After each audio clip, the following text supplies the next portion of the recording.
तो दोस्तों आज हम बात करेंगे एक ऐसे स्कैम की जिसे जानने के बाद आपको नीरव मोदी और विजय माल्या के स्कैम्स छोटे बच्चे जैसे लगेंगे। इनफैक्ट अगर हम मोदी और माल्या के स्कैम्स को जोड़ भी दें तो भी ये वाला स्कैम दोनों को पार कर जाएगा। मैं बात कर रहा हूँ 1992 के हर्षद मेहता वाले स्टॉक मार्केट स्कैम की, जहां उन्होंने 40 रुपए से 4000 करोड़ तक का सफर तय किया था। सोनी लिव पे आने वाली स्कैम 1992 वेब सीरीज भी उन्हीं के ऊपर ही आधारित है।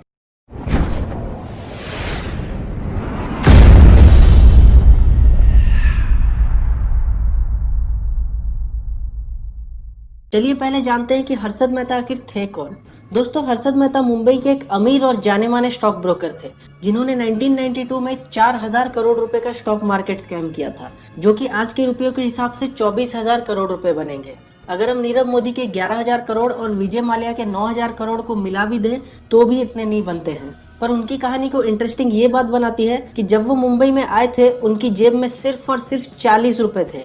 दोस्तों वो एक साधारण सी lower middle class Gujarati family से बिलोंग करते थे और छत्तीसगढ़ के रायपुर में पले बड़े थे और मुंबई अपनी बीकॉम की पढ़ाई खत्म करने आए थे। पर पढ़ाई में उनका मन लगता नहीं था, तो जैसे तैसे बीकॉम खत्म करके वो सेल्समैन की नौकरी करने लगे। कपड़ों से लेकर डायमंड्स तक वो हर चीज का सेल्समैन का काम कर चुके थे। पर उनकी जिंदगी ने लंबी छलांग तब मारी जब उनको न्यू इंडिया एश्योरेंस कंपनी में सेल्समैन की नौकरी मिली। वहीं काम करने के दौरान उनको स्टॉक मार्केट में इंटरेस्ट आने लगा और स्टॉक मार्केट का काम सीखने के लिए वो एक स्टॉक ब्रोकर के पास नौकरी करने लगे। कुछ साल काम करने के बाद उन्होंने अपनी खुद की एक स्टॉक ब्रोकरेज कंपनी खोल दी, grow more research and asset management के नाम से, और खुद एक स्टॉक ब्रोकर बन गए। यहाँ खत्म हुआ कहानी का पहला हिस्सा। अब जानते हैं कि उन्होंने इतना बड़ा स्कैम आखिर किया कैसे। दोस्तों 1991 में हमारे देश की इकोनॉमी का लिबरलाइजेशन हुआ था, यानी फॉरेनर्स को इंडिया में इन्वेस्ट करने की अनुमति दी गई थी। इससे हुआ ये कि देश में प्राइवेट सेक्टर ग्रो करने लगा और साथ ही प्राइवेट सेक्टर में फंड्स की डिमांड भी ग्रो करने लगी, और इसलिए सरकार बैंकों को ज्यादा से ज्यादा लोन देने को बोलने लगी। पर शर्त ये रखी गई कि जितना भी लोन बैंक देंगे उस लोन के अमाउंट का कुछ परसेंटेज के बराबर का हिस्सा बैंकों को गवर्नमेंट बॉन्ड्स में इन्वेस्ट करना पड़ेगा। जैसे कि मान लीजिए रेट है 10% और किसी बैंक ने 100 रुपए का लोन दिया, तो उस बैंक को 100 रुपए का 10% यानी 10 रुपए का गवर्नमेंट बॉन्ड खरीदना पड़ेगा। पर होता यह था कि एक एक गवर्नमेंट बॉन्ड की वैल्यू 100 करोड़ की होती थी। तो मान लीजिए कि किसी बैंक ने एक छोटा सा 1 लाख रुपए का लोन दिया, तो उसका 10% होता है 10,000 रुपए, तो उसको सिर्फ 10,000 रुपए का ही गवर्नमेंट बॉन्ड चाहिए। पर गवर्नमेंट बॉन्ड तो 100 करोड़ से नीचे के आते नहीं थे।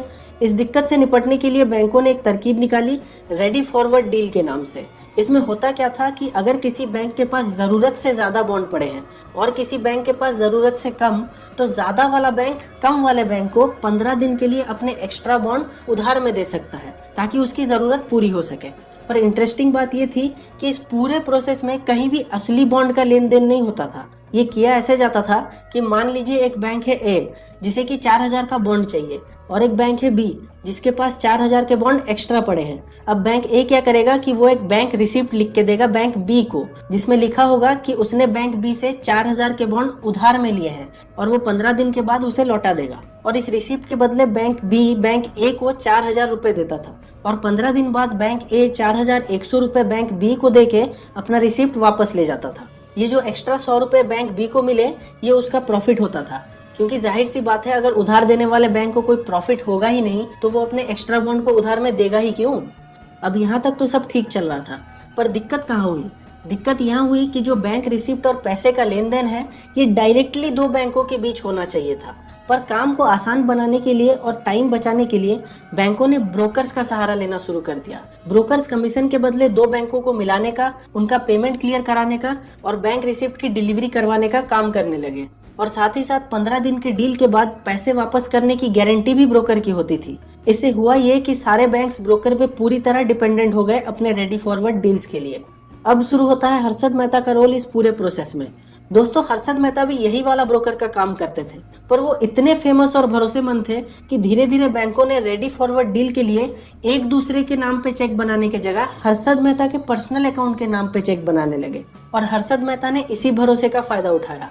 उन्होंने दो छोटे बैंक, बैंक ऑफ कराद और मेट्रोपॉलिटन कोऑपरेटिव बैंक के साथ मिलके फेक रिसिप्ट बनाए, यानी ऐसे बैंक रिसिप्ट जो महज एक कागज का टुकड़ा थे, और इन्हें इस्तेमाल करके वो बैंकों से अपने नाम पे चेक लेने लगे। जैसे कि मान लीजिए 5 बैंक है, तो जो बैंक 1 है वो उसका फेक रिसिप्ट बना के बैंक 2 को दे देते थे और बैंक 2 से अपने नाम पे चेक ले लेते थे और वो पैसे अपने ही पास रख लेते थे।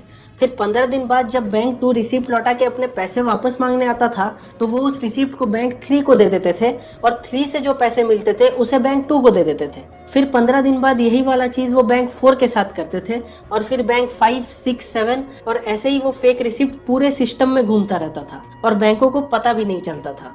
इस स्कैम से उन्होंने बैंकिंग सिस्टम से पूरे 4000 करोड़ रुपए निकाल लिए थे। अब ये तो हुआ सिर्फ एक स्कैम, पर इस स्टोरी में स्कैम के अंदर भी और एक स्कैम है।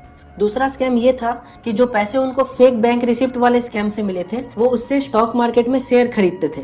क्योंकि उनके पास इतना पैसा था तो वो एक कंपनी का इतना ज्यादा शेयर खरीदते थे कि स्टॉक मार्केट को लगता था कि उस कंपनी के शेयर की डिमांड बहुत बढ़ गई है, इसलिए स्टॉक मार्केट में उस शेयर की कीमत भी बढ़ने लगती थी। इसका एक एग्जाम्पल ये है कि एसीसी सीमेंट के शेयर जो 200 रुपए के आसपास बिकते थे, हर्षद मेहता के द्वारा शेयर खरीदने के बाद सिर्फ 2 महीनों के अंदर एसीसी के शेयर्स 9000 रुपए के हो गए। यहाँ तक कि सेंसेक्स जो कि 2000 पॉइंट्स के आसपास रहता था, 2 महीनों में ही वो 4500 पॉइंट तक पहुँच गया। इस दौरान वो शेयर मार्केट के बिग बुल के नाम से मशहूर हो गए। वो जिस भी शेयर को हाथ लगाते थे उसका भाव आसमान छूने लगता था। ये सब काफी अच्छा चल रहा था बिना कोई रुकावट के, पर तकदीर ने बीच में ही हर्षद मेहता का साथ छोड़ दिया। उनका 12,000 स्क्वायर फुट का वर्ली में सी फेसिंग पेंट हाउस, 20 से ज्यादा इंपोर्टेड लग्जरी गाड़ियां और अचानक से आई अमीरी मुंबई के एक जर्नलिस्ट सुचेता दलाल का काफी ध्यान खींच रही थी। उनके पास इतना पैसा अचानक से आया कहां से, वो इस बात की इन्वेस्टिगेशन में लग गई।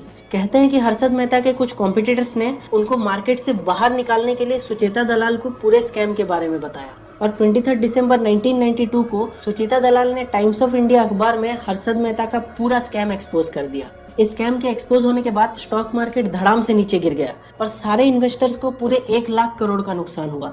ये अमाउंट बहुत ही ज्यादा बड़ा था अगर हम ये सोचे कि हर्षद मेहता का स्कैम सिर्फ 4000 करोड़ का ही था। इस स्कैम के सबसे बड़े शिकार वो लोग हुए जिन्होंने हर्षद मेहता की कंपनी के थ्रू शेयर खरीदे थे। इन लोगों के शेयर महज कागज बन के रह गए।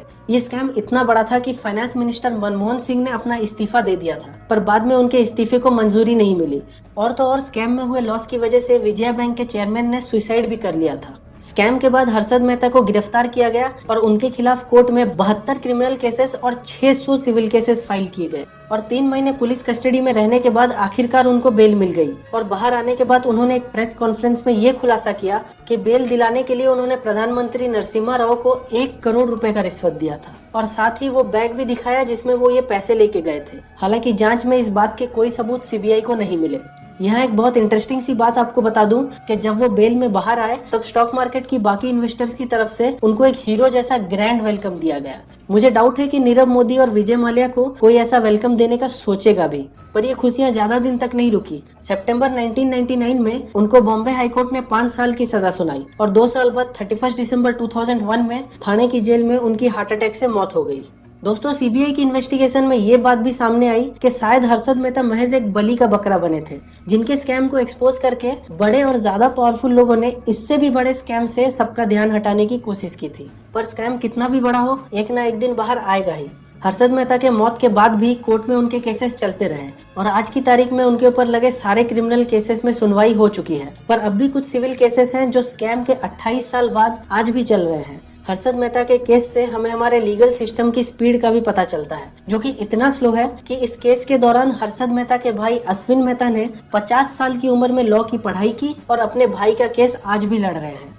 तो ये थी इंडिया के सबसे बड़े स्टॉक मार्केट स्कैम की कहानी, एक आम आदमी के 40 रुपए से 4000 करोड़ तक की कहानी। कमेंट सेक्शन में अपनी राय जरूर दीजिएगा। देखने के लिए शुक्रिया। मिलते हैं अगले वीडियो में।